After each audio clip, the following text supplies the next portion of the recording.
Hi everyone. So my name is Emma, and I just wanted to basically kind of do a bit of an introduction about my channel, what kind of like things to expect from it, and just following my journey basically. Because I know there's quite a few people who I've spoken to like via Facebook and stuff who want to know what the process is for weight loss surgery.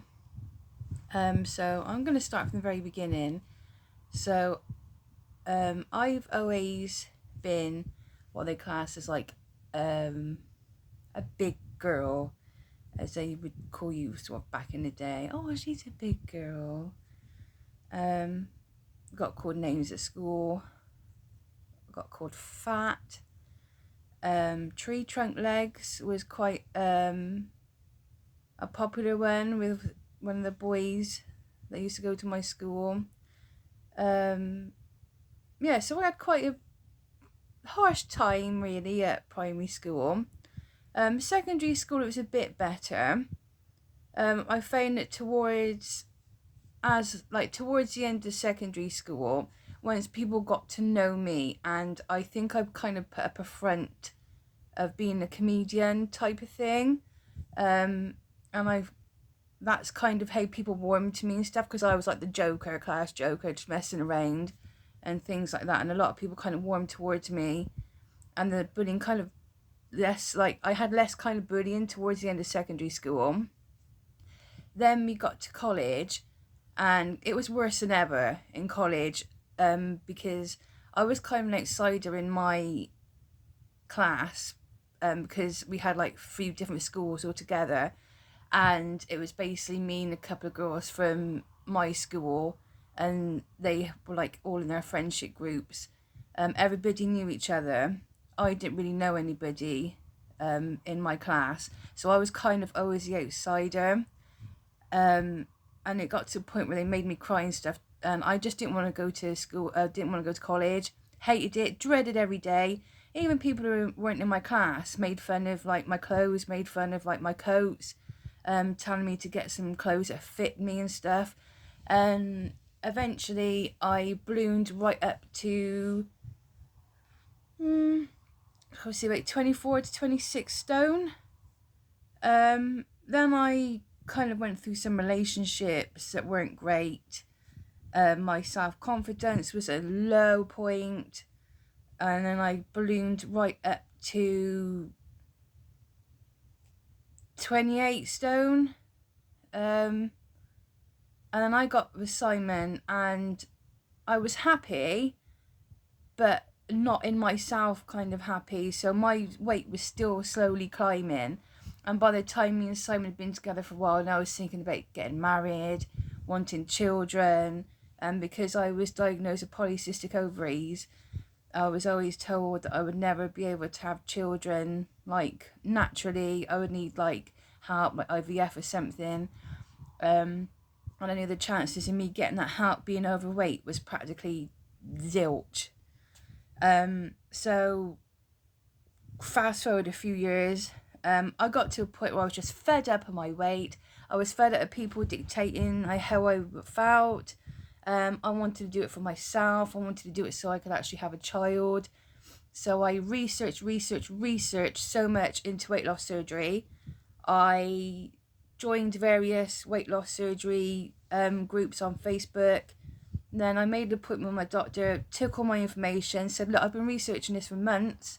This is what I know about weight loss surgery. This is what I know to expect. And he asked what kind of diets that I tried. I said I've tried daily diets back in the day, Slimming World, Weight Watchers, faddy diets like the cabbage diet, macadamia nut diet. That is a thing, people. Macadamia nut diet, where you just have nuts. I tried Slim Fast. I even tried things like getting kind of the speed tablets and stuff off the internet. God knows what the hell were in them, but I was so desperate to try and lose weight. I was just trying anything basically. I explained this to the doctor, and he referred me to, at the time I was living in Buckinghamshire, so it was Luton Hospital. And then I had my first appointment there.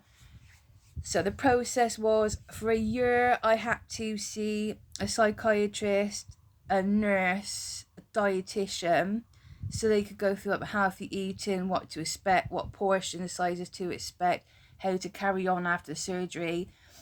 Psychologically wise, they wanted to make sure I was prepared for it, I was in the right frame of mind, knowing that it wasn't an easy way, making sure I wasn't going to do things like they've had people like blend like Mars bars and stuff so that they can eat it but have a big quantity of it, which is mind-blowingly crazy to me.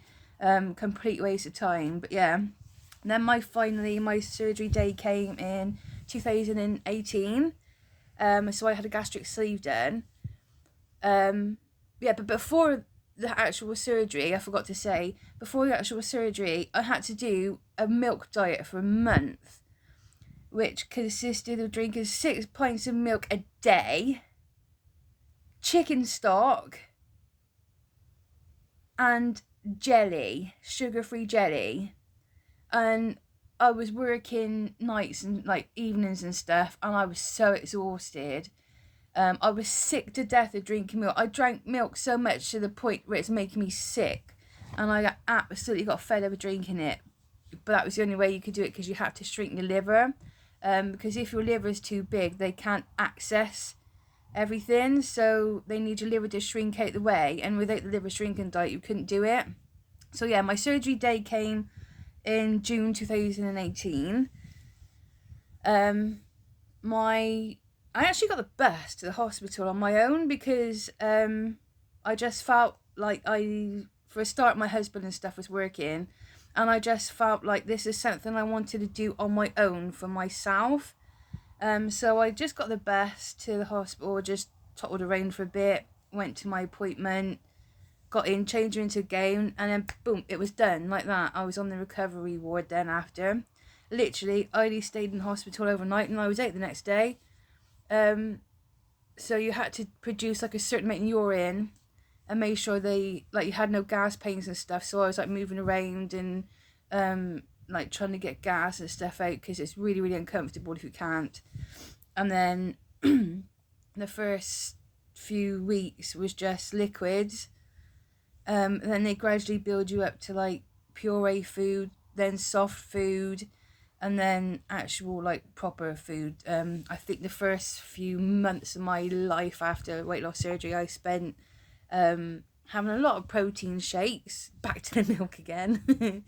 Yeah, a lot of protein shakes, and it was the middle of summer as well. It's really, really hot, so in order to keep myself hydrated, I had a lot of like sugar-free kind of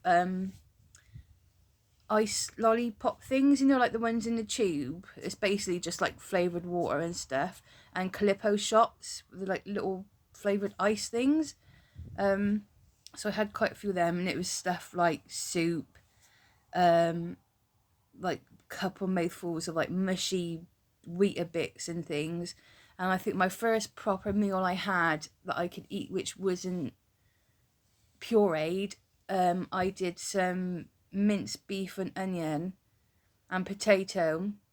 Instantly regretted it, because even now I find minced beef really hard to tolerate.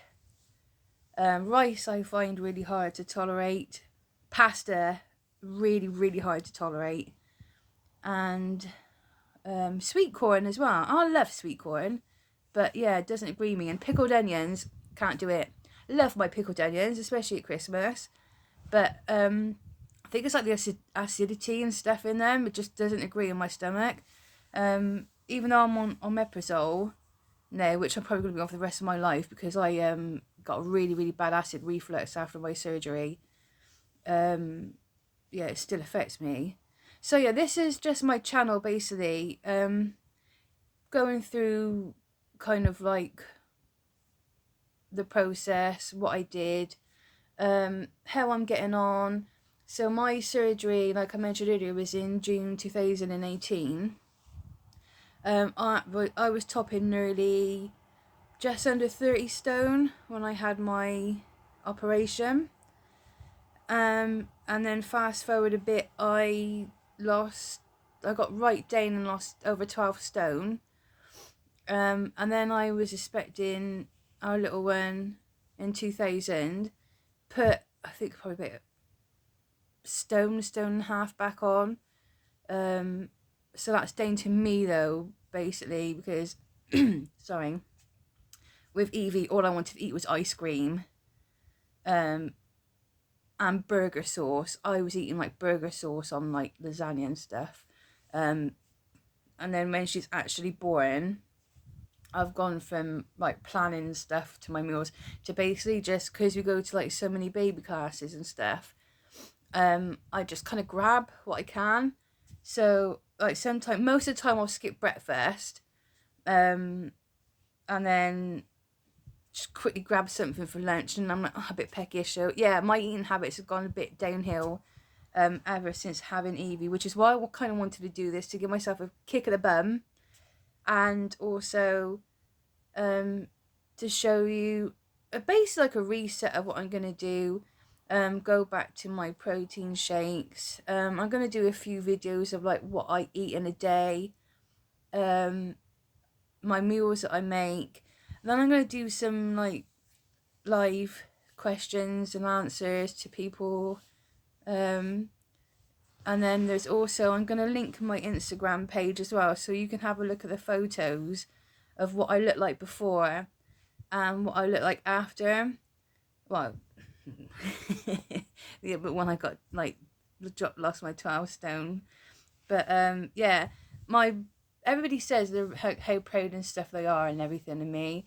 My partner laughs with me because our father-in-law has got like a picture of me prior to my surgery, and he laughs and jokes about it, and we both joke about it, and he says it looks like I've eaten myself because I'm that big in the picture, and it's a hideous picture and I hate it, but at the same time it kind of makes me proud because I look at it and think that was me, like, ugh.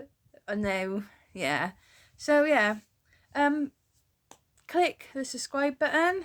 Hopefully you'll like my channel. Hopefully I'm not rambling on too much, but yeah, I just wanted to give an honest, brutal channel of weight loss surgery, and like kind of myth bust. People think it's like really easy, you can just have the surgery and then boom, it's all great and your life's great, but it's not. I was kind of like, oh, I'm going to have the surgery, you know, my mental health is going to be amazing, I'm going to be like, oh, this is fantastic. But it takes a lot of work, both physically and mentally. More mentally, I think, trying to get your head around foods that you can and can't eat, portion sizes and stuff, and also changing like how you see food, like not comfort eating and stuff all the time, like rewarding yourself, like a saying I always remember, I can't remember, I think it must have been on Facebook or something, where I saw like people go like, oh, I'm gonna have like a bar of chocolate as my treat, or a glass of wine as a treat. But why do we treat ourselves? Because we're not dogs. And that stuck with me at the back of my head for absolutely ages. Still now, I always think, that's such a random quote, but it's really actually true. But yeah, mentally it's been hard because you go through the process of thinking, once you have this surgery done, everything's going to be amazing, you're going to instantly feel better.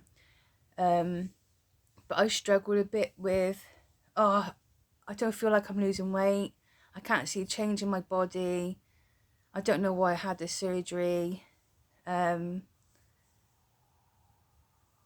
just getting like kind of down about it. And then you've got to deal with the whole sort of like the actual changing of your body. So like, me and my husband joke about it, but like I've got like really flappy kind of bingo wings. I've got a really flappy stomach and stuff as well, where it's just like hanging and things. So hopefully when I get to my target weight and stuff, I will eventually get skin and stuff removed. But that's like way further on down the line. yeah, and also like trying to get your head around the rule that you can't eat and drink at the same time, because if you eat and drink close, your body flushes whatever you're eating through, kind of like a funnel. So if you add food and then water to the funnel, it flushes it through, so you're not getting all the nutrients and stuff that you need. And to start off with, that was really easy for me to stick to, but I think as we've gone down the line, like if we're at a meal or something, I just kind of like wish that I could just have like a little drink with my like roast or something, um, that kind of thing. Um, what else have I kind of struggled with? It's been nice to be able to go into shops now and pick clothes instead of searching for like fat lady shops. And it was nice to go and get some new clothes and stuff to wear. Still wear granny pants. Never stop wearing my granny pants. I think we need granny pants more than ever. So yeah, don't expect it to wear granny pants, because they're really good at holding your stomach in, like your flabby stomach and stuff. There's lycra ones are even better, but I find them really uncomfortable. Shoe sizes, expect your shoe size to go down. I've gone from a 9 to 8 to a 7. And I'm like 7, 8-ish, depending what shoe it is. So yeah, just follow me if you want to. Have a chat with me. Leave me some comments if you want me to get back. Any questions, I'm more than happy to answer them. Follow, like on my Instagram page, and I'll see you in my next video, which hopefully will be a video uploaded of different meals that I've done for a week. So yeah, until next time when I do another talk. Thank you. See ya.